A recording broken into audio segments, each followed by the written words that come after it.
Hello guys, happy പ്ലാൻസിൻ്റെ പുതിയ വീഡിയോയിലേക്ക് എല്ലാവർക്കും സ്വാഗതം. അപ്പം ഞാനിന്ന് പറയാൻ പോകുന്നത് വേനൽക്കാല പച്ചക്കറി കൃഷികളെല്ലാവരും തുടങ്ങിയിട്ടുണ്ടാവുമല്ലോ. അപ്പോൾ അതിന് നമ്മൾ ഈ കീടരോഗങ്ങൾ മണ്ഡലിയാക്രമണമൊക്കെ തുടങ്ങിയിട്ടുണ്ടാവും. അപ്പോൾ അതിന് നമ്മൾ നിയന്ത്രണത്തിനുള്ള കാര്യമുണ്ടാകും. അതിന് നിയന്ത്രണത്തിന് നമ്മൾ എന്ത് ചെയ്യണമെന്നറിയാമോ? വെർട്ടിസീലിയം 40 ഗ്രാമില്ലേ 1 ലിറ്റർ വെള്ളത്തിൽ കലക്കിയിട്ട് അതിൻ്റെ തെളി എടുത്തുകൊണ്ട് നമ്മൾ എന്ത് ചെയ്യണം? നോൺ അയണിക് അഡ്ജുവൻറ്റ് ചേർത്തിട്ട് നന്നായി ഇതെന്ന് നമ്മൾ പച്ചക്കറിയുടെ ഇലയൊക്കെ നല്ലോണം നനച്ചിട്ട് അതിൻ്റെ അടിവശം ഉൾപ്പെടെ സ്പ്രേ ചെയ്യണം. Calcium nitrate spray 3 gram 1 litre വെള്ളത്തിൽ നൽകുന്നതും ചൂടിനെ അതിജീവിക്കുന്നതിനുള്ള കഴിവ് ലഭ്യമാക്കും കേട്ടോ. അതേപോലെ വെള്ളീച്ചകളെ കെണിയിൽപ്പെടുത്തുന്നതിന് കൃഷിയിടത്തിൻ്റെ അതിരിൽ മഞ്ഞക്കെണികൾ വയ്ക്കുന്നത് നല്ലതാണ് കേട്ടോ.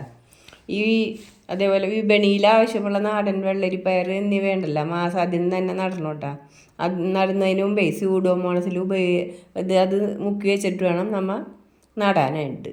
വെള്ളരിക്കും പയറിനും രോഗബാധയുണ്ടല്ലോ, അതായത് മൃദുരോമപ്പൂപ്പ്, ദ്രുമപ്പൂപ്പും കരിവള്ളി തുടങ്ങിയവ ചെറുക്കുന്നതിന് ഏറ്റവും അനുയോജ്യമായ ബാസില്ലസ് സബ്റ്റിലിസ് മാർച്ച് മാസം ഉണ്ടല്ലോ ആദ്യം പ്രയോഗിക്കുന്നതിനായിട്ട് മുൻകൂട്ടി വാങ്ങി വെക്കണം കേട്ടോ. അപ്പം ഇന്ന് ഈ വീഡിയോ ഇത്രേ ഉള്ളൂ. വീഡിയോ നിങ്ങൾക്ക് ഉപകാരമാണെന്ന് തോന്നിയാൽ ലൈക്ക്, ഷെയർ, സബ്സ്ക്രൈബ്. അടുത്ത ഒരു നല്ല വീഡിയോയിൽ വരുന്നവരെയും താങ്ക് യു ഫോർ വാച്ചിങ്.